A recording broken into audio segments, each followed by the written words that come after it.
Karena ini adalah bisnis kemitraan, Anda harus mendapatkan apa yang Anda butuhkan, dan saya tidak boleh membiarkan pihak lain berkontribusi semata-mata. Setelah berbicara, Tama berkata lagi, syarat kerjasama saya adalah saya menginvestasikan 10 miliar dalam bentuk tunai, dan menggunakan semua sumber daya yang dapat integrasikan sebagai modal. Di sisi lain, Anda akan mengintegrasikan seluruh lautan keluarga Sucipto sebagai grup transportasi, bawa dan dirikan perusahaan baru. Saya menyumbang 50%, dan Anda menyumbang 50%. Jika Anda berpikir bahwa telah bersedia bekerja sama dengan saya, maka saya akan mulai membuat pengaturan berikutnya, Ayu berkata tanpa ragu-ragu. Saya bersedia, Tama mengangguk dan berkata dengan serius, jika ini masalahnya, aku akan membantumu memenangkan lebih banyak sumber daya di masa depan. Dengan itu, dia mengangkat ponselnya, menelepon Devan, dan berkata, Devan, bawa ponsel Bai Mai ke sini. Devan dengan cepat bergegas membawa ponsel Bai Mai. Tama mengambil telepon, secara langsung, menemukan kontak Chen Sucipto, dan berkata kepada Ayu, aku akan menelepon kakekmu sekarang. Ayu bertanya dengan heran, Tama, mengapa kamu ingin menelepon dia? Tama tersenyum dan berkata, bukankah dia selalu ingin menemukanku, maka aku hanya memenuhi keinginannya. Tama langsung menekan tombol di depan Ayu dan Devan. Chen Sucipto, dalam kesusahan, tiba-tiba melihat panggilan datang dari Bai Mai, dan dia sangat gembira. Dia tanpa sadar berkata, saya pikir Bai Mai seharusnya tidak mengalami masalah. Selama dia mencium bau yang sedikit berbahaya, dia akan segera melarikan diri. Setelah berbicara, dia segera mengangkat telepon dan berkata tanpa berpikir, Paman Mai, dari mana saja kamu? Aku telah mencarimu dan belum menemukanmu sepanjang hari. Tama mencibir di ujung telepon, dan berkata dengan nada mengejek, jangan mencarinya, dia telah dikendalikan olehku. Kata-kata Tama membuat hati Chen Sucipto tertegun, dan telepon hampir jatuh ke tanah terlepas dari cengkeramannya. Setelah beberapa saat, dia memaksa dirinya untuk tenang dan bertanya dengan ragu-ragu, kamu, siapa kamu? Tama tersenyum dan berkata, Tuan Sucipto, Anda telah menghabiskan begitu banyak usaha, dan mengirim begitu banyak orang untuk menemukan keberadaan saya. Saya sangat tersanjung, jadi saya berinisiatif untuk menelepon dan menyapa Anda. Chen Sucipto awalnya berpikir bahwa Bima Mai mungkin memiliki wawasan tentang bahaya sebelumnya, jadi dia melarikan diri darinya. Tetapi dia tidak pernah bermimpi bahwa orang yang menelepon adalah orang misterius yang telah dia cari. Itu satu hal yang ingin menemukan dan membunuh pihak lain, tetapi tiba-tiba diketahui oleh pihak lain, dan mendapat telepon dari mereka adalah masalah baru. Pada saat ini, Chen Sucipto bertanya dengan gugup, apa maksudmu? Tama tertawa dan berkata, apa maksudku? Bagaimana saya bisa menyelamatkan cucu perempuan Anda, dan juga menyelamatkan menantu perempuan Anda? Saya pasti bisa dianggap sebagai orang dermawan di keluarga Sucipto. Pikiran buruk apa yang bisa saya miliki? Tidak lebih dari sekedar mengagumi nama Pak Tua Sucipto, dan ingin menemukan kesempatan untuk mengobrol sambil minum anggur, dan makan dengan Pak Tua Sucipto. Kamu? Chen Sucipto panik di dalam hatinya, dan tidak bisa menahan diri untuk bertanya, aku belum pernah bertemu denganmu, saya tidak memiliki keluhan dan dendam, bagaimana Anda akan menyerah? Tama tersenyum dan berkata, Tuan Sucipto, tidak mungkin menyerah. Saya menelepon, bukan untuk bernegosiasi dengan Anda, tetapi untuk memberitahu Anda bahwa sebelum hari ini, Anda telah mengambil inisiatif untuk melawan saya, dengan sengaja mencoba untuk menangkapku. Tapi setelah hari ini, aturan mainnya telah berubah. Sekarang, giliranku untuk menemukanmu. Saya harap Anda bersembunyi dengan baik di Sidoarjo, dan saya tidak dapat ditemukan dengan mudah, karena dalam hal ini, permainan tidak ada artinya.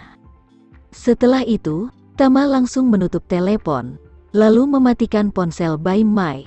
Dia baru saja mematikan telepon, dan Ayu di sampingnya kaget dan tidak bisa berkata-kata, dan Devan tidak bisa menahan diri untuk bertanya, Tuan, apakah Anda berencana untuk mengambil inisiatif dan pergi ke Chen Sucipto untuk menyelesaikannya? Bagaimana mungkin? Tama tersenyum dan berkata dengan main-main, jika aku pergi mencari Chen Sucipto untuk menyelesaikan rekening sekarang, bukankah akan membuang-buang uang untuk anak-anaknya yang tersisa dan keluarga Renza? Setelah berbicara, Tama berkata lagi, jika saya membunuhnya sekarang, alih-alih mendapatkan keuntungan besar, saya akan menjadi penonton, menunggu pemisahan keluarga Sucipto, dan keluarga Renza saat itu akan memanfaatkan keuntungannya. Jika saya harus melakukan segala cara, saya tidak boleh bertindak bodoh untuk melakukan hal semacam ini. Devan bertanya dengan sedikit bingung, lalu mengapa kamu memberitahu Chen Sucipto sekarang? Tama tersenyum dan berkata, buat dia takut. Anjing tua ini memanipulasi boneka di belakang punggungnya sepanjang hari. Sesuatu terjadi pada boneka itu. Dia berpikir bahwa memotong benang akan melindungi risikonya. Hal baik semacam ini sudah tidak ada lagi mulai sekarang. Tidak ada lagi penawaran untuknya. Setelah berbicara, dia tersenyum bercanda, percaya atau tidak, orang tua ini mungkin ketakutan sekarang. Aku percaya, Devan tersenyum, Carrie dan Bai Mai sama-sama hilang. Dan kamu mengatakan ingin mengambil inisiatif untuk menyerangnya, dia harus ketakutan sampai mati. Tama tersenyum dan berkata, aku meneleponnya memberinya sedikit tekanan. Devan mengangguk dan tersenyum, kurasa dia akan lari dari Sidoarjo hari ini. Tama berkata dengan tenang, saya pikir masalah terbesarnya saat ini adalah dia tidak tahu kemana harus melarikan diri. Jika dia tinggal di pedesaan, dia akan dengan mudah ditemukan dimanapun dia berada. Meski lebih aman pergi ke luar negeri untuk menghindari sorotan, dia jelas tidak berani mengambil langkah ini. Devan bertanya dengan bingung, mengapa? Tama bertanya balik, jika Anda adalah seorang kaisar kuno, apakah Anda berani meninggalkan negara Anda? Devan segera memahami arti kata-kata Tama, dan berkata, Tuan, saya mengerti apa yang Anda maksud. Chen Sucipto memiliki posisi sebagai patriark. Pasti banyak orang yang mengincar Chen Sucipto. Dalam situasi ini, dia tidak berani meninggalkan Indonesia. Iya, Tama mengangguk dan berkata sambil tersenyum, sepertinya dia memiliki 5 putra. Yang tertua dan yang kedua ada di tanganku, dan tersisa 3. Masing-masing dari ketiga orang ini pasti berharap untuk mewarisi posisi tersebut. Setelah berbicara, Tama berkata lagi, awalnya, ketiga orang ini mungkin tidak memikirkannya. Tetapi saat bos dan anak kedua menghilang satu demi satu, pasti mereka masing-masing memiliki kesempatan untuk memiliki cara mereka sendiri. Mewarisi posisi ini, belum mempertimbangkan dari cucu Chen Sucipto. Generasi muda itu juga harus berharap bisa mengendalikan keluarga sendirian. Jadi, Chen Sucipto tidak memiliki pilihan terakhir.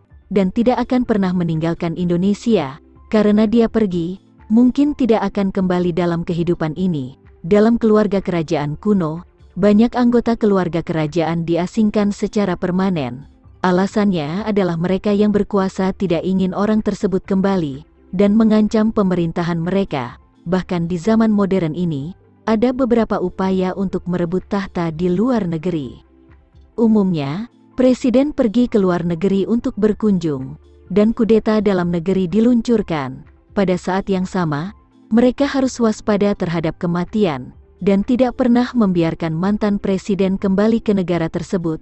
Alhasil, mantan presiden itu hanya bisa hidup di pengasingan.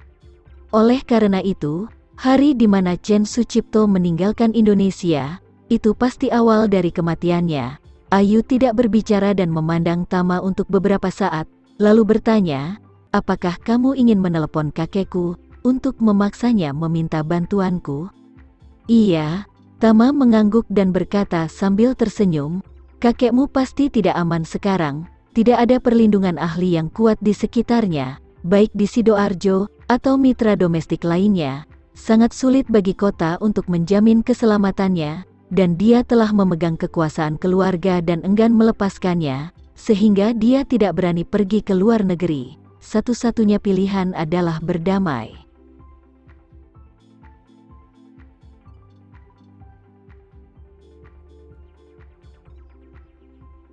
Sekian dulu ya video kali ini, kita lanjutkan lagi videonya di lain waktu. Oh iya, bagaimana menurut kalian? Semoga bisa sedikit menghibur kalian semua. Untuk teman-teman yang baru nonton, jangan lupa subscribe ya, hehehe. Dan kalau teman-teman ada yang ingin gabung langganan, bisa langsung gabung saja untuk dapat fitur yang menarik dan sedikit membantu Mimin. Terima kasih banyak sudah menonton, sampai jumpa lagi, bye.